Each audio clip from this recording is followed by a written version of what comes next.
How can you let go?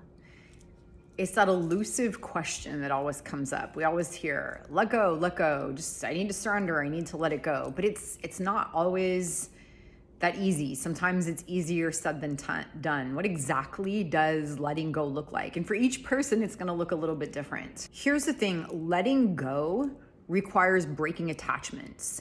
When we have an attachment to something, there is an emotional, energetic, sometimes physical bond holding us to whatever that thing is. Person, place, experience, situation, memory, all of it falls into the category of attachment. We can be attached to our personal possessions, we can be attached to our memories, we can be attached to the story that we tell, we can be attached to our job, an aspect of our identity.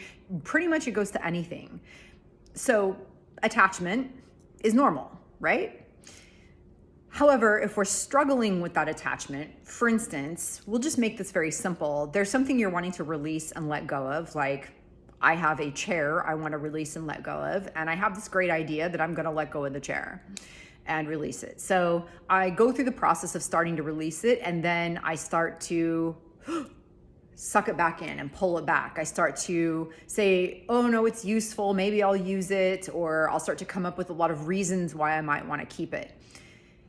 I'm speaking of something like a tangible object because it's easier to conceptualize it that way. However, this does apply to our relationships, to our memories, our stories, to so many different aspects. We can find ourselves doing exactly that. The old story comes up and we start to tell the old story again is a way of bringing it back into the moment to pump energy into that attachment, to make it stronger, to energize the cords that are connected to whatever it is. There has to become a point though when we recognize that we might need to actually let it go. Like, so for instance, the chair, would be a good example. And I'm just using a hypothetical scenario to try to break this down and make it simple, but maybe there's a reason why we've come to the point of recognizing that there is something we need to release and let go of. So it's important to look at what the reason is that drew us to make that decision in the first place. Then it's also important to look at what's happening with the attachment. What's living beneath us wanting to actually go forward and letting it go. There could be a lot of different underlying beliefs that we're telling ourselves, or fears, or decisions that need to be made that we're afraid of making that are living there. So it's sometimes not just as simple as let the chair go. If it was, then the chair would be gone. If we're struggling with, should I let the chair go? Should I keep it? Let it go, pull it back. Then that's kind of a clue that there's something a little bit more going on here than just something as simple as letting a chair go. And this is maybe a little bit easier with physical items for some people. It's not for others. However, when we're thinking of the same concepts, when it applies to like connections, relationships, or people in our life, maybe there's people that we have found that are toxic, not healthy, or it's not that they're inherently toxic or unhealthy, but for whatever reason, the nature of the connection is showing that it doesn't feel good, and that connection needs to dissolve and transform and take a different shape. And then we start to do the same thing. Maybe we go through the actions of starting to pull back and create space. And then maybe we start to second guess ourselves and say, maybe it's not the way that I'm thinking it is. Maybe I won't have that conversation. Maybe I will just recount or backtrack on what I said I was going to do. Again, that's an attachment. So there's something there that for whatever reason we felt we needed to take space or back up from. And for whatever reason, instead of doing that, we are now doing the opposite. We are, instead of releasing and letting go or stepping back, we're keeping, holding on, and avoiding taking the action. What lives in between those two spaces sometimes can be distraction. There can be all forms of distraction that come up that seem like great ways to fill the time and space, but it's really just an avoidance tactic to avoid going in and doing the work, which does sometimes require digging a little bit deeper to find out what exactly is going on. It is not something that we can necessarily go outside of ourselves to say, to Google or go on to a channel to say, what's happening here with me? What is this about? Maybe that might be helpful to gain some insight into what was going on, but ultimately it is a process of sitting with ourself, looking inward, and having a conscious moment to understand first and recognize that there is a struggle going on. It's to come into acceptance with that struggle, to recognize, okay, I recognize that I'm saying I want to release this. I'm saying I want to let this connection go. I'm saying I want to change this aspect of my life. However, I'm recognizing that I am not able to. And when I try to, I'm running into walls. I'm starting to go through the momentum and then abandoning the mission or going the other direction. So when you then recognize that you're in struggle and come into acceptance and to step back, then it's possible to start to observe to see what it is about. What is the attachment about? What is it tied to? What is the reason you're trying to hold on to it? More than just like, well, it's a chair because I can sit in it. Because if I get rid of the chair, then I'll have one less chair in the house. Usually it's not that simple. Like I said, if it was, you would have already gotten rid of it. So with that, on the connection point, sometimes it's easier to let go of connections to people when they are toxic or not healthy, because we can easily say, ooh, that doesn't feel so good. That's not a great connection. So you want to then step back and move away because it's not great. But sometimes connections that feel good are honestly just not for our highest good, and they need to transform, take shape, and shift.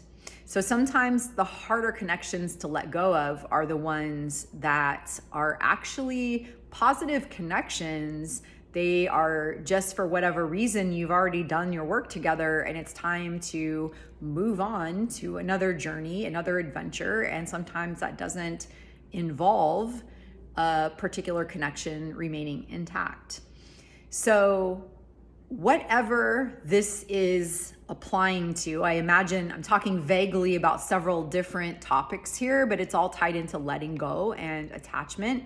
So you can see if this resonates and where in your life this applies to, and you can notice, what are you trying? You keep saying you're going to let go of, you're saying you're going to change, but then you're holding on to. You're not actually doing it. You can first start to look there to see, what is it about? Is it a relationship? Is it a connection? Is it a tangible object? Is it a habit or a life practice? Is it a career or job? Is it a practice or a way of going about life? What is it? What is it tied into? And then once you identify what that object or what that situation is, then you can step back and look into it and see, what's happening here? Like, why am I struggling to actually let this go? Why am I struggling to move on? How am I keeping myself stuck? And what is this about? What's tied to it? Sometimes it can be a belief that needs to change. Maybe you're believing that you're not good enough in some way, or maybe you're believing that for instance, if we're taking the physical items, maybe you're believing that the physical items, or you feel that the physical items within your space actually create a sense of safety and security, and they keep you in your comfort zone. And if you try to let go of something, even though the energy is old and stale and you want to let it go, when you try to let things go, it starts to feel unsafe or uncomfortable because you'll have less, and having less might mean something. It might expose a belief that you have, like, having less means that you're not valuable or not worthy or that you're not enough. It can be different things for different people. So this is what I'm saying, rather than just brushing it off on the surface and saying, I'm having a struggle, I don't know what this is about, and I'm frustrated, and so I'm gonna go over here and distract. Instead, sit back and ask and find out what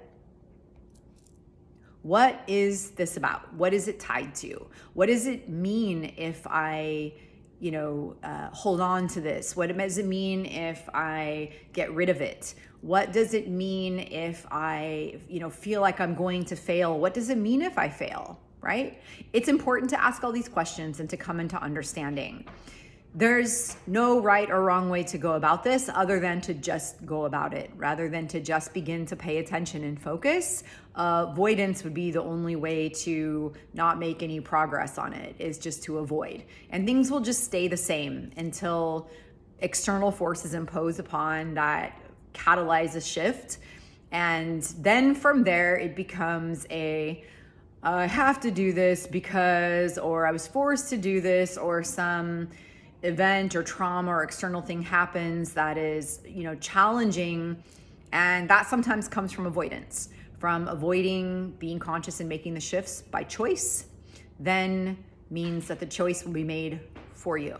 So you get to choose. And some people prefer to choose by default. So they like to just leave everything up and let the universe decide for them. I don't want to step into some type of integrity and authority with an accountability within themselves to make a decision on their own behalf for their own well-being, one that they are participating in. Instead, they like to be driven by external forces. Again, no right or wrong, good or bad. This is just about awareness and paying attention.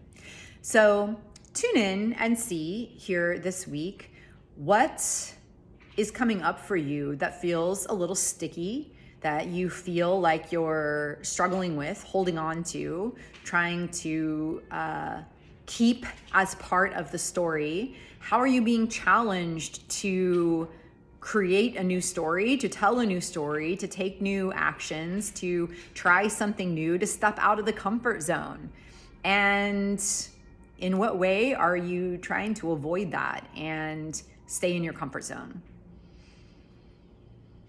Thank you so much for watching. I hope that a part of this message or all of it resonated and you found a little bit of nectar in here. Please be sure to like and subscribe to my channel, as well as I appreciate comments that are conscious, connected comments about what you thought about, what you felt, what resonated, what was helpful, and awarenesses or insight that you had.